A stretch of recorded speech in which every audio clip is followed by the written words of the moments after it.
lifter wiped out a lobe on the,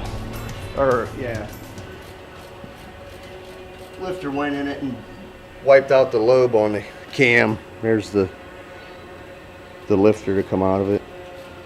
Just popping back through the carburetor. This is what it's supposed to look like. And that's what it looks like. Fucked up.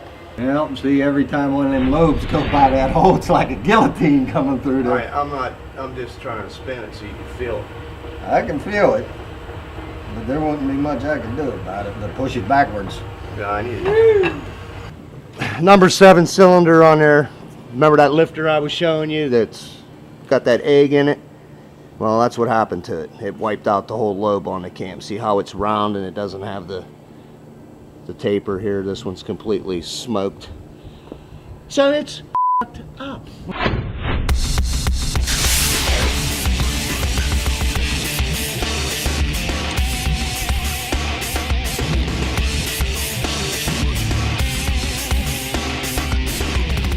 Sure, this is the way these are angled. You sure that doesn't go over there and this one goes over here?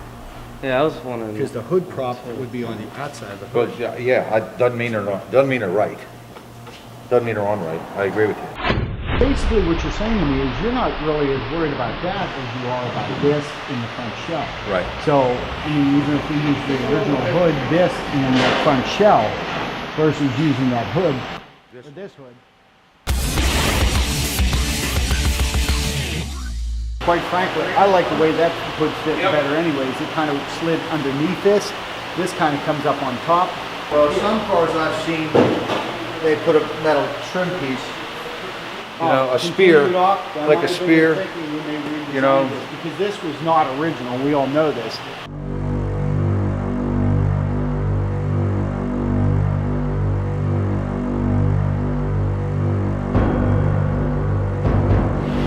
Much nicer hood. That is? You only got half of that. I know, it's stupid. You know what I mean? It should actually go up and clamp over. I know. And actually, it should operate almost, how should I say this? It should clamp down from the top. It should latch from the top. Like a bear. Well, yeah. Right. So the wind doesn't grab it. If the wind's grabbing it, you know what I mean? There's still something catching it. Your caps, that just looks nice. I agree with you. But you understand what I'm saying here is just taking this off to here and eliminating this. Listen, before you get all crazy, I'm going to get a hold of this guy that made it and say, listen, send me some really good pictures of how this goes together. Because if I can use that, I'll use it. If that means flattening this out a little bit and moving the radiator back a little bit, I think it's all better.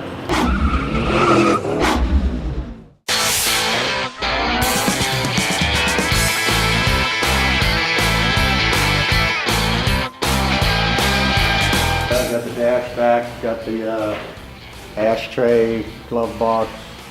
They'll put that dash together and then put the dash back in the car. And they can put all the knobs on it, flip the wires together, and we should be rolling.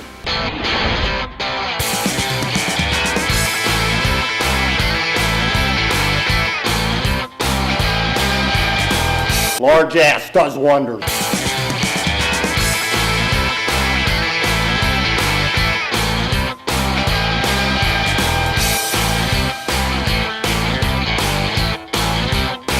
Window track, glass, too long.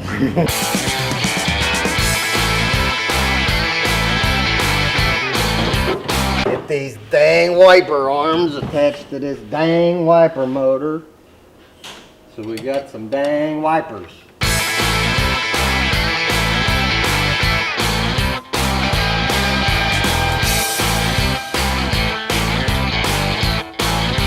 The ashtray doesn't want to fit at all, but hey. Trying to figure out why. Get all the panels back in place. Slam the lid shut. And be done with it. We're down to what, 2 hours, 15 minutes.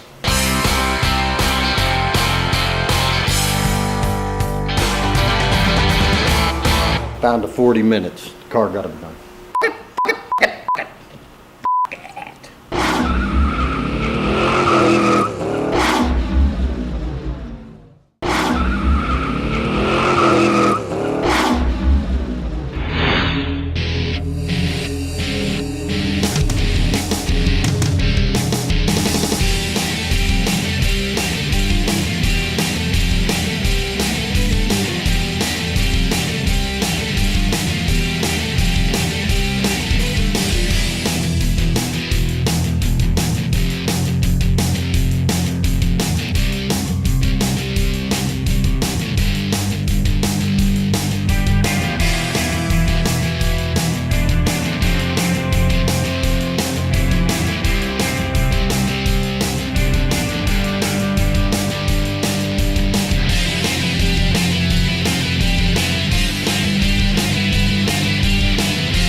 here, print here. What do you end up doing with it? You gonna keep it stock? Pretty much, yeah. Mike Karuk from Webster, New York, come in and just picked up his 46. So, you know, we hope he stays through the open house and enjoys the day.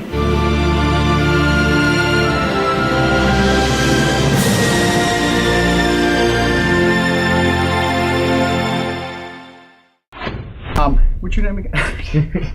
You are Boyd? Boyd Coddington. That's And Chip Foose. There you go. I'm with Boyd Coddington and Chip Foose. Now, actually, I'm just like Chip Foose, just without the talent. exactly. There you go. You draw okay. There you go. Stick figures. Well, gets the idea across. Maybe I won't do this interview. There you go. Just let me go. That's right. Here with two gentlemen I think most of the audience should know by now. Pete Forrest, the owner of SoCal and co-founder of Pete and Jake's, and Jimmy Shine. A lot of you have seen the show. Who's the star in the show? I knew one of you were. So, welcome. Thank you. It's our open house today, and obviously we weren't able to bring too much good weather with us, but You're supposed to bring some sunshine. sunshine. I know I I left. think you forgot it. Yeah, I did. Exactly. But I tried. there you go. Two great guys. You know, obviously Pete's been in hot rodding. I don't even. What, almost I half don't, an hour now? I don't even want to say, even ask the question. But you know, my father's been in it for 50 years. 50 years. And obviously, you know, is one of the most known names in the industry right now. And Jimmy's making a name for himself too. So, Thank you. what do you guys think about the show so far? Wet. Wet. Good crowd. No, You know what? I'm- It's really cool. I mean, a lot of guys are driving their cars up here just like they should. So Yeah, that was well, that's what I've. I was a little worried this morning when we got up. It's like, man, it's raining. But you know what? I mean, I can hear cars firing up outside Years right ago, now. when we used to tour out here in the 70s and 80s with Pete and Jake's, the rain never stopped anybody. Shouldn't. You know, that's what made me so aware of what goes on back here. It's so different, but they just adapt and go for it. It's really fun. That's Western Pennsylvania hot rodding for you, so. That's why we don't do too many open cars out here. We do a lot of closed cars. Yeah, that's for sure. Right. Roll-up windows work in this place. Well, actually, I tell you what, a lot of guys, you know, attempt to adapt open cars to closed cars with tarps. So it works out rather well. Jimmy, there's rumors that there will be a second episode or second season. Is that true? There are rumors. As far as we know, Yeah. we're hoping. But we don't know yet. They call it passing the tablet because it has to come from above. What are some of the projects that are going to be you guys are working on out there now? Oh, working on that 32 Roadster for Bob Garibay. It's got a injected blown small block in it with an auto behind it. It's going to be, it's based kind of like on a Pete's Limefire Roadster that was built in, what, 86? 87. 87. Yeah, it looks very similar. He actually wants to take it and drag race it and be able to drive to Bonneville, swap tires, change gears, and run Bonneville as well. So it's kind of a dual purpose car. Yeah, he's wanted to build a car since 87 when it first came out, and we've improved it, I think, overall. So, but the car looks just like it. It's amazing. Yeah. And Jimmy just finished the headers on it. That one side was a little, You're not talking to me, are you? no. Anyway, it came out really nice. So take care of that. Exactly. And then we started on a 33 four-door for a guy that we finished a 33 Roadster for, putting in a, I don't know. It's a some- Motown. It's a Bill Mitchell motor. Yeah, it's like a 5 1/4 horse small block. Oh, no, it's a 550 horse, 550? 427 small block. Just badass. We're going to cut the lid a couple inches and paint it black. It's going to have a dark green leather interior in it and some polished 5 spokes and, you know, normal drill. Should be pretty nice. Super cool four-door, man. Well, what about you? What's next? Well, what's the I don't next know. gig for you? I've actually got a dragster I'm working on right now. 1968 John Shoemaker, 173-inch front engine car. I don't know if it has any history or not, but once again, I had a Bill Mitchell World Products built a 408-inch motor for me, 14.5-to-1. I think the thing dynoed at like 675 horse with a carb on it and an MSD distributor. He said it'll make about 8 1/4 injected alcohol, so gonna go fast. Wonderful, wonderful, wonderful. Not that Jimmy ever likes to go. Well, fast. it's just one more thing I have to worry about. The motor blowing up. I mean, not you. Actually, you know what? we're September, about 3 weeks from now, I'm going to be driving a C Street Roadster for Wayne Jessel and Art Gustafson out of Vegas. And it's got a Winston Cup Dodge motor in it, single 4-barrel on gas that makes like 900 and some odd horse. Liberty Airshift 5-speed. So yeah, I got some work to do when we get home. I got that thing ready to go out to. You got 3 weeks left? I got 3 weeks. So anyway, that should So be when a are you fun coming out? ride. You're going to spend some time out here with us. Now, You're obviously, looking at it. our viewers would love to see you build a car out here on the East Coast. So. Well, we'll see. Well, let's talk afterwards. Right? That's not a bad No idea. applause, just throw money. Yeah, that's not a bad idea, actually. Well, we appreciate them both being here with us today, and look forward to having you on some future episodes. So, Okay, good. Thank you very much. thanks, Jim. Thank you very much. All right, thank you. Okay, we're here with Dave from the Hit Series Hardshine, and welcome, Dave. Thank you. Obviously, this is a little neat reunion for you and I. Why don't you tell us a little bit how you met Jimmy? I think it was approximately 2 years ago. I was building a little Model A pickup truck, and about the only thing I didn't do to the vehicle was stripe the truck with some paint licks on it. So I had this gentleman come over, Kevin Moore, and he's from the Cleveland Choppers. And he walked in my garage and looked around. And he's like, "Who the hell are you? Where you been?" He's like, "You're like under a rock." I'm like, "Yeah, I fly under the radar." So he's like, "You need to get out more." And I built a truck for to go drag racing with at the Thompson Gasser meet. And later, just that next year, what is it? The Autorama? Yes, Detroit? the Detroit Autorama came around. I had some friends lined up to go with me, and they all had things come up at the last minute. So I just remember that guy saying, "You need to get out more." So I loaded the truck up and I went up there by myself, and I knew the Jimmy Shine truck was going to be there. I had no idea he would be there. So I went up there to check out his truck, be part of the show, and then come on home. So I was there on Wednesday, and just to get acclimated to the area. And so I remember talking to a gentleman just about 20 feet from my truck, and I remember seeing this guy walking down the aisle, and I never knew what Jimmy Shine looked like. So We all know what he looks like now. oh yeah, quite familiar with it. And I saw him, and I saw him make contact with his eyes made contact with my truck, and he just flew right over it. Next thing I know, his feet are sticking out from underneath, and he's just checking it all out. And he jumped up, kind of looked around, like confirmation on whose truck it is. And I didn't break conversation with this gentleman. I finished it up, and then I walked over. During that whole time, the Shine truck was pushed in, and it was just on the other side of my truck, on the other side of this big pillar. And so I go check it out, and I'm crawling underneath it, just like this gentleman was crawling underneath mine, checking out all the fine details.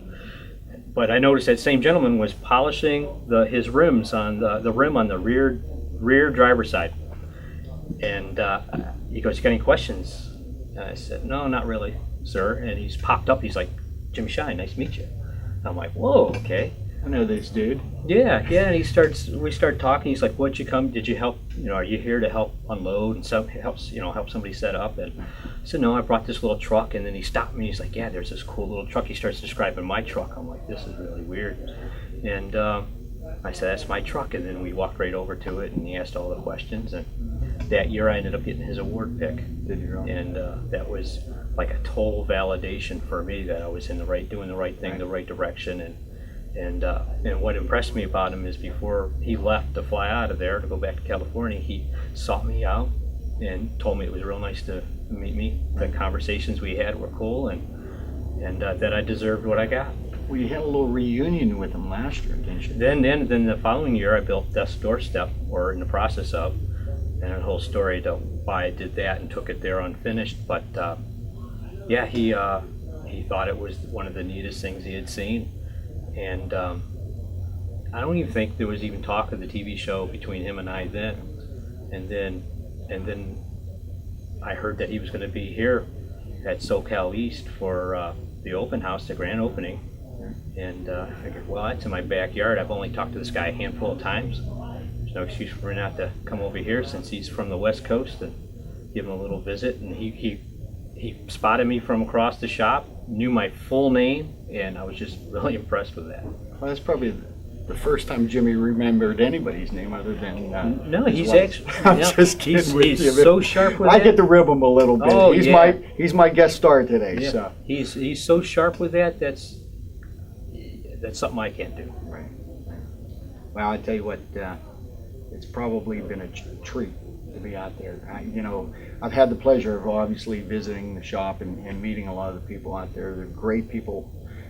It's a good environment to learn in. And unfortunately, I can't ask you the question today. By the time this airs Right. on our program, we'll know who stays. But I want to say one thing to you, my friend. As talented as you are, if you're not one of their picks, you'd definitely be one of my Oh, picks. I really appreciate that. Pennsylvania is not a bad place to be. Yeah, oh yeah. so. I went to college, and my wife graduated from Edinburgh University, just due north of here. So. Right, excellent. Well, we appreciate Dave being with us today, and we look forward to hopefully him staying in California. If he doesn't, maybe he'll end up here.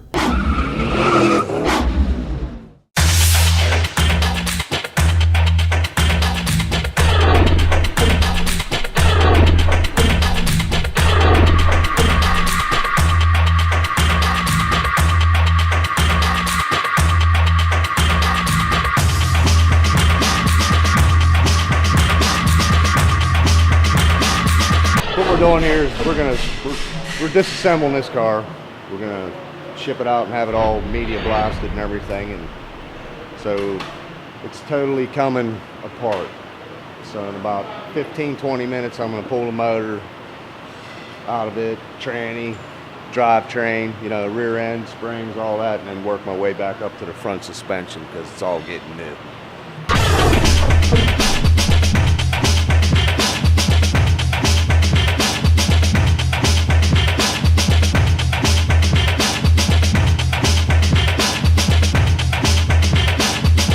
Come towards me just a little.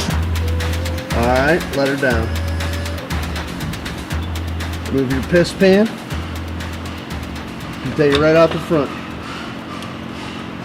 Go easy.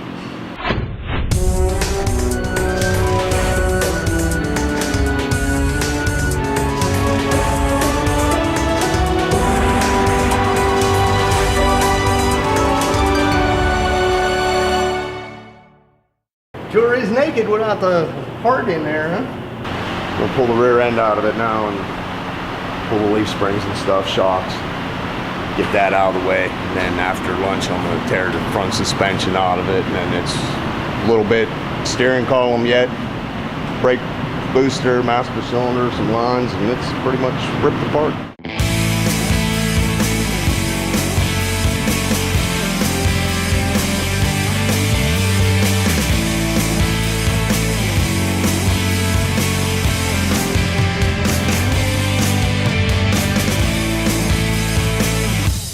Bill, we've got the suspension dropped out of the car.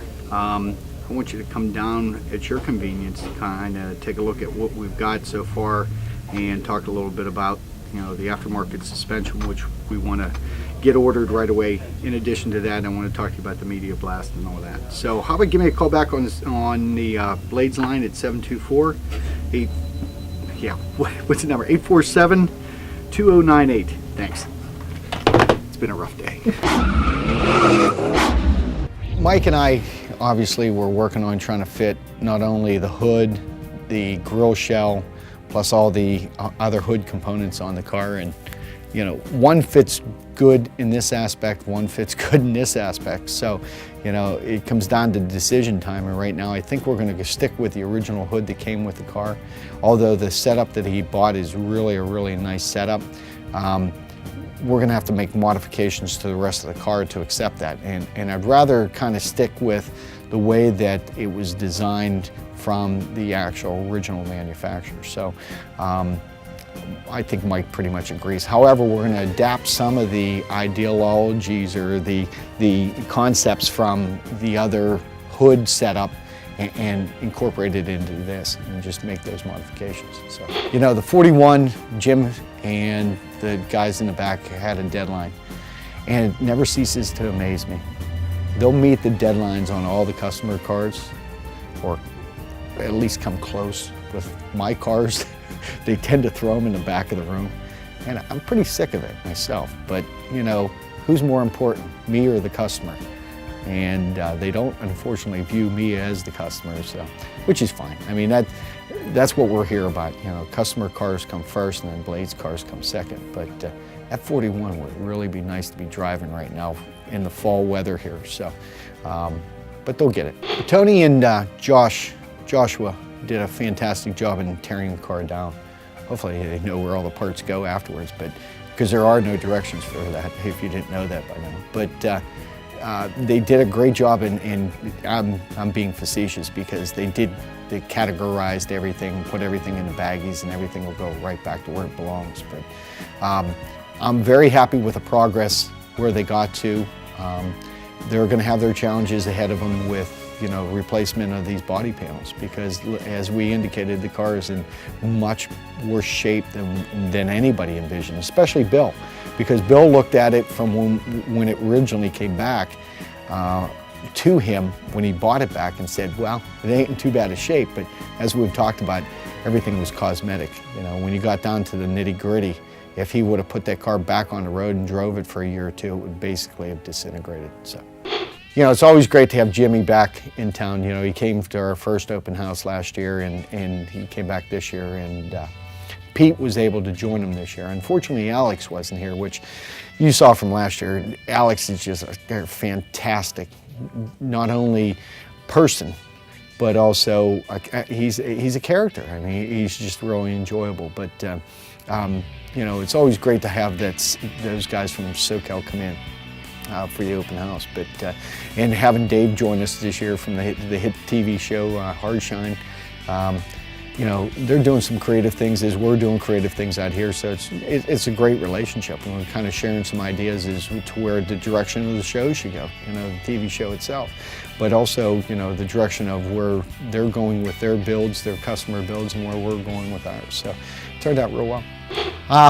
Hopefully next year I can dial a little bit better into either the weatherman or Mother Nature and determine that one of these weekends that I pick doesn't have rain in it. But if you recall, last year we had rain, this year we had rain, but it never ceases to amaze me, no matter what the weather is outside. It never seems to dampen the spirits of true hot rodders, because we again had 400 or 500 people come through the show here, even though it rained all day in other aspects or other parts of the state and in the surrounding areas. But it did clear up in the afternoon. It was well attended. People got a chance to see not only our store here, our mobile store was set up in the back, but also the builds that we've got going on. So the customers cars that are in here had an opportunity to talk to, you know, not only to Jimmy and Pete, but also had a chance to talk with the general public about, you know, what they're doing with their car. And it's kind of neat. It's kind of neat to watch them be so excited about what we're trying to do for them here at Blades. So.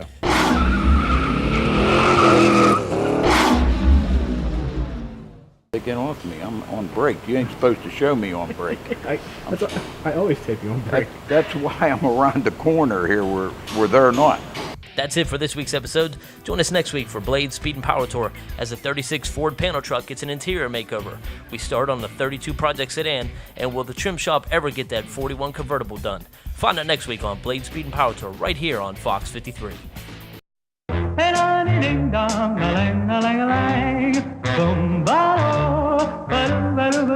Oh, life could be a dream if I could take you up in paradise up above.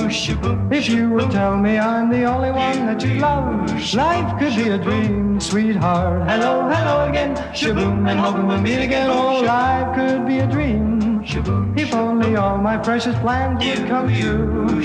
If you would let me spend my whole life loving you. Life could be a dream, sweetheart.